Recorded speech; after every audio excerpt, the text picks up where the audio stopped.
Joe Biden was just diagnosed with an aggressive form of prostate cancer that has now spread to his bones. It is heartbreaking news that humanizes even the most larger-than-life or powerful people on the planet. And regardless of how I thought about him as a leader, it is devastating news, and I truly hope that he can recover. There are currently discussions questioning how long he has been sick and if he was suffering while he was still president. And so there was one clip in particular that I just wanted to play because it really got this conversation going. This is a doctor who apparently is a former Biden medical advisor.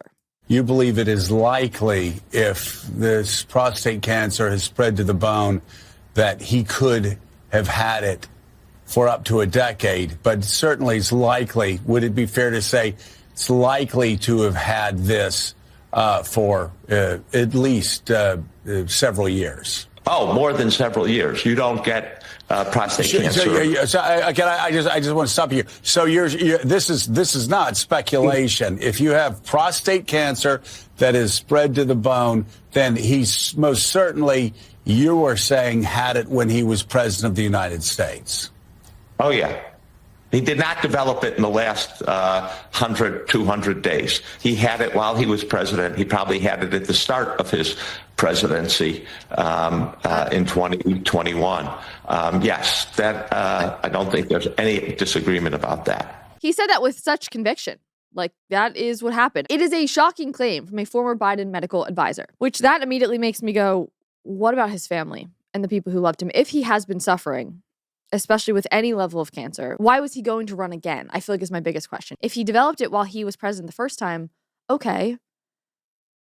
But to then run again and have your family and everyone around you encouraging you and pushing you to run again, that's where my brain goes, what the heck? Online it says it takes roughly 10 to 20 years to develop that cancer. And he had a medical team that was like the top notch. Of course. So Testing him all the time, I'm sure. Right. The idea that he just found out seems a little far-fetched, but my brain immediately goes like, but what about the people around him? Encouraging a run, to like a second run. That's the crazy part here. And while there are certainly valid discussions to be had around those questions, the journalist in me really wants to aim my focus on my fellow journalists, specifically those who, for years, refused to even acknowledge any signs of physical or mental decline in Biden's health. Because this conversation goes well outside of the cancer diagnosis. I think everyone just found out on last Friday that he had this diagnosis, but on that same day or the day before was when other news came out about his declining mental health that journalists suddenly picked up on and started reporting on now. They waited, of course, until after the election. When they can cash in on the info, they chose not to release to the public until there was a monetary incentive. Cue Jake Tapper, who just unveiled his new book, Original Sin, along with an Axios reporter. And in that, I'm just going to play this first little clip that I saw when he first announced his book, because, again, as a reporter, as a journalist, I thought this was bizarro to watch. Because since when do they only unleash very interesting, important information via a book? Yeah. He's sitting on CNN, one of the most important desks in America, as a breaking news journalist. And he's like, and here's my new book. Just watch. We're going to start with our politics lead and the damning new details that we're releasing today about former President Joe Biden's physical and mental deterioration and how his family members and closest aides concealed it from the public. This is all revealed in two excerpts that we revealed today from my upcoming book with Axios is Alex Thompson. The book is called Original Sin. It's coming out, being published 1 week from today. The book is based on more than 200 interviews, mostly with Democratic insiders, almost all of which occurred after the 2024 election was over, when suddenly they were more willing to talk. In an excerpt published by Axios, that aides were privately discussing putting President Biden in a wheelchair for his second term. He's talking like these are new reports that other journalists have just broken that he's now sharing with the world. But it's him who has the information. Him and Alex Thompson, who is the Axios reporter that he did this book with, and he's like, and then this new report from Alex, my friend, who I know this information, and I've chosen not to share it with the public until it's in my book. Exclusive. Biden aides discuss wheelchair use if we're reelected, new book says. Now to Jake's credit, he was starting to ask some of these questions sooner than some other journalists that I'm going to be talking about later in this episode, but he never decided to, again, release the information until now. Until he has this book all worked out, now he wants to fully unleash the truth. And if you were a courageous journalist, you would have released the truth when you had it months ago, even if it wasn't politically advantageous at the time. And that's one of the things that frustrates me the most here. You have the platform already, so you could just say the news. But instead, you hold arguably one of the biggest stories about Biden, especially back in June when this would have really mattered to know. They just didn't release it. They waited. Now, he says, according to a lot of these sources, they actually didn't come forward to him until after Biden announced that he was not going to run again. And then suddenly people started to talk. I don't buy that. I don't. And if you're schmoozing with all of the A-list celebrities and you're in these inner circles and you're in these VIP rooms, you've seen it. You would have interacted with Joe and you would have seen these things that all the people in his life are now suddenly reporting that they were in fact seeing. It's so frustrating to me to watch that. Wait for you wrote your book first. Then you waited for the book to be published. So much time passed. This frustrates me to no end. It's like if the Watergate journalists just waited to write a book and then you learned all the Watergate information. You write a book after you've reported on this major story, but not before. Sources telling me and Alex Thompson, that Biden's team thought it was, of course, politically untenable to have the president in a wheelchair during his reelection bid. They took steps to try to protect him, and the images of his halting gait, including finding shorter walking paths, adding handrails to steps, using a smaller staircase to board Air Force One. In response to our latest reporting, a spokesperson for Biden told Axios, quote, medical exams made clear that Biden had a stiffened gait caused in part by wear and tear to the spine, but that no special treatment was necessary and that it had not worsened. He was transparent about this, and it was far from severe.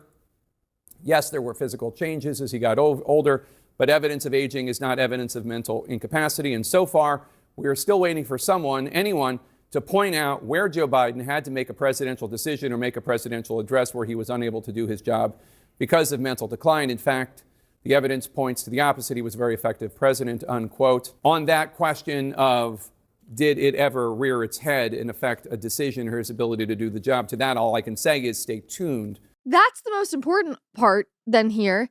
Did it ever affect his decision-making? Okay, which is another great question that would be followed up here. And Jake just says, well, you have to wait for my book to find out. What are we doing? This is not good, balanced reporting. But if you want to be balanced with your diet to stay healthy and sharp, you can take Balance of Nature. With Balance of Nature fruits and veggies, there has never been a more convenient dietary supplement to ensure that you get a wide variety of fruits and veggies in every single day with 31 whole fruit and vegetable ingredients. Balance of Nature takes fruits and veggies, they freeze-dry them, turn them into a powder, and then put them into a little capsule. Then all you have to do is take your fruit and veggie capsules every single day, and your body knows what to do with them. I personally am getting in a good supplement routine, so I'm taking my Balance of Nature and making sure that I am well nourished, even though my diet doesn't always confirm that I will be well nourished, but my supplements certainly do. So if you guys want to try Balance of Nature as well, you can go to balanceofnature.com and use promo code Conrad for 35% off your first order as a preferred customer. Plus, you get a free bottle of fiber and spice. That's balanceofnature.com, promo code Conrad today. So Jake was just there teasing, has Biden ever had any issues with decision-making or anything else that has actually affected his day-to-day work as the president?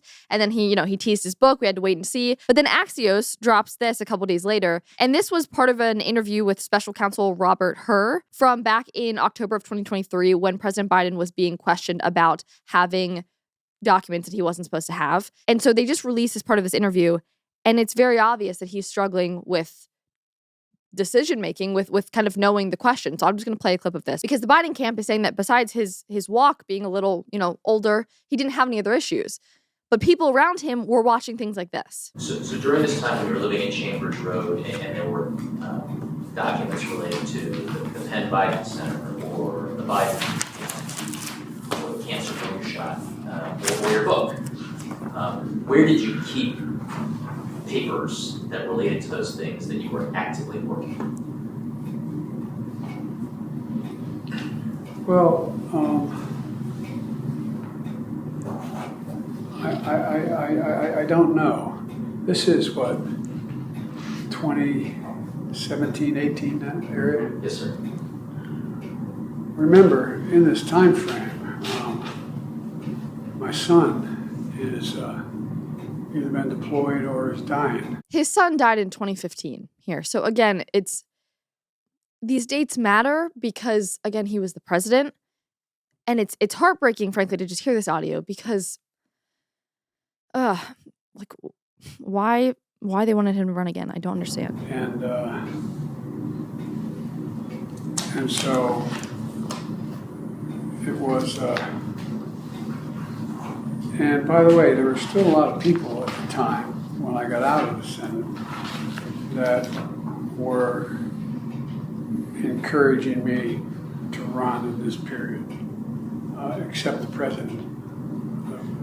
They're not a mean thing to say. I mean, he just thought that she had a better shot of winning the presidency than I did. He goes on a little bit, and then they come back to the question, and then they actually discuss when his son did in fact die, which was in 2015. There's part of me that is glad that certain elements of this were protected so that our foreign enemies didn't see a weakening president. But then internally, as American citizens, we deserve to know how he was doing. It's tough, but at the end of the day, it's the journalist's job, the people in his inner circles, the journalists who were watching and knew people to report the news and the truth to us, not to get a book deal a year later and then start talking about it. Where was all this investigative journalism months ago, Jake and Axios? How about back when Joe was first announcing his bid for re-election? When information like this mattered the most to American people? No. You and your BFFs were too busy scolding anyone on the right who even dared raise a question about Joe's well-being. We were called ageist, right?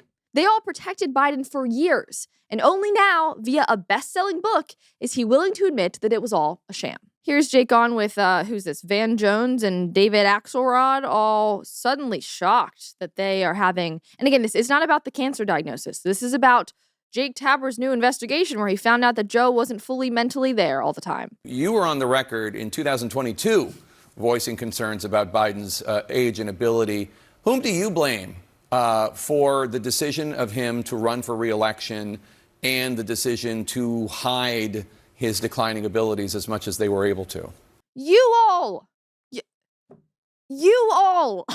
The lack of self-awareness is shocking. If Jill Biden wanted him to run, you could expose Jill. Your job as the fourth branch of government is to expose that. And you failed.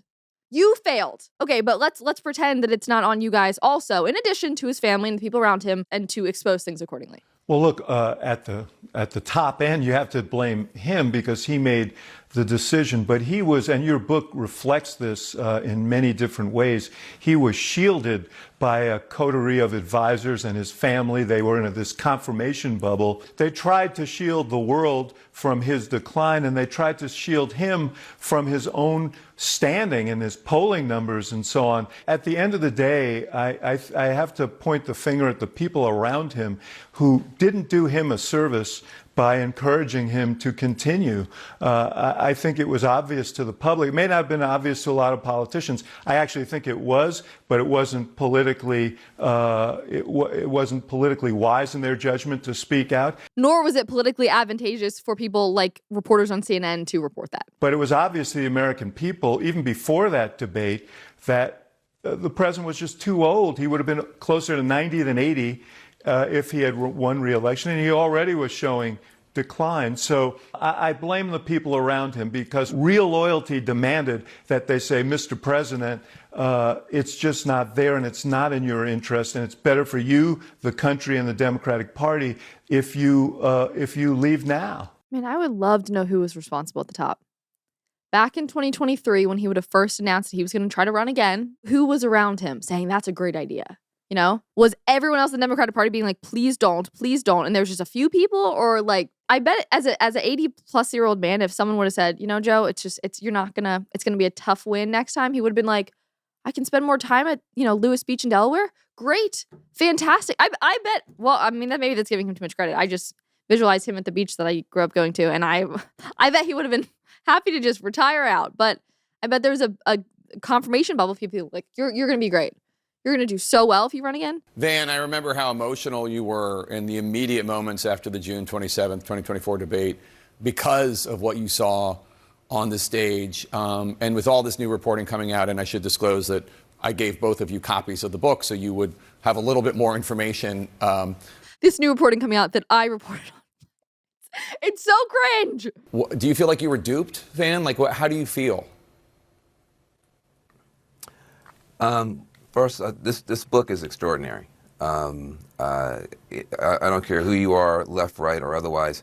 Anybody who cares about this country and about just the dynamics of power, this is the emperor's new clothes playing itself out in real time. Everybody knew, but everyone was afraid to say, except for David Axelrod for 2 years, that something was wrong here.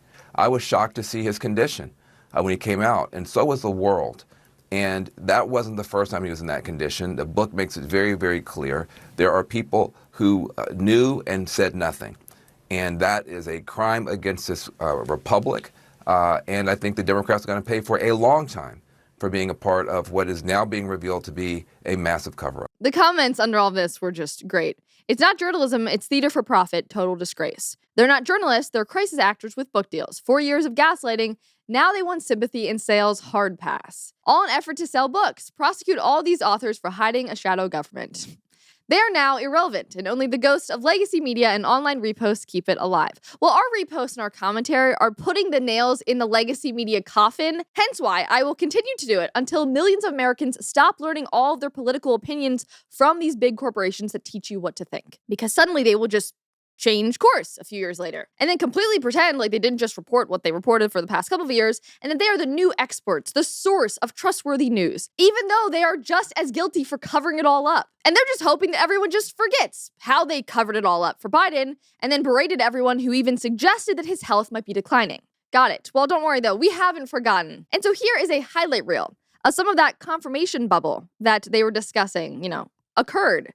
Again, via the news reporters of the day. So let's watch some of these legacy media news say everything. Now, this is, again, back in the day. This is not recent. If you're concerned about Joe Biden's age, you probably don't know Joe Biden. It's not just making an issue of Biden's age. It's lying. It's saying he's senile. It's saying he's demented. Saying he's out of it. Biden is actually in good shape. Right. Mentally, he's quite acute. Any aide who engages with him or reporters, we can see this. The gears of his mind are working. The right-wing media has so fixated on Biden and Biden purportedly having cognitive issues. Republicans on the other side have spent 4 years almost kind of weaponizing Biden's age against him. Trump is not that much younger than him. Biden is just a couple of years older than Donald Trump. Why so much attention on Biden's age? Trump isn't much younger. It was never his age. I don't even know how old he is. It was what we were witnessing with our own eyes that was causing us to ask questions. I'm going to say quite bluntly, there is some ageism going on here. Yeah, I think there is some ageism going on. Biden's personal physician wrote that he, quote, remains a healthy, vigorous 80-year-old male. He is a healthy, vigorous 80-year-old male. He had a good physical. His doctor says he's vigorous. The reality is nothing like the dystopian picture that the Republicans are trying to paint of this senile, doddering president, and he's as sharp as a tack. That's what feels dystopian. Watching all these people say the same thing. Again, having those sources on the inside that we now know would have been saying the opposite. I mean, Jake Tapper would beg to differ here with what was just being said. But again, now that he has a book deal, of course, it is very sad to see that Biden has potentially been sick for longer than they were letting on. But apart from his new diagnosis, he has been struggling for a long time, and no one in his inner circle was willing to step up and advocate for what was best for him and what was best for America. Like usual, this story once again just reaffirms my dwindling belief in the legacy media to tell us the honest truth during the moments when it matters most. Were they dishonest or incompetent? Either way, it is for that reason that legacy media as a whole will soon be a thing of the past. Or at least I hope so. Thanks so much for watching today's episode. If you want more content like this, make sure to subscribe to our channel and like this video if you enjoyed it. And last but not least, if you want more content, you can also follow me on my personal accounts, as well as our new comment section Instagram. See you guys in the comments.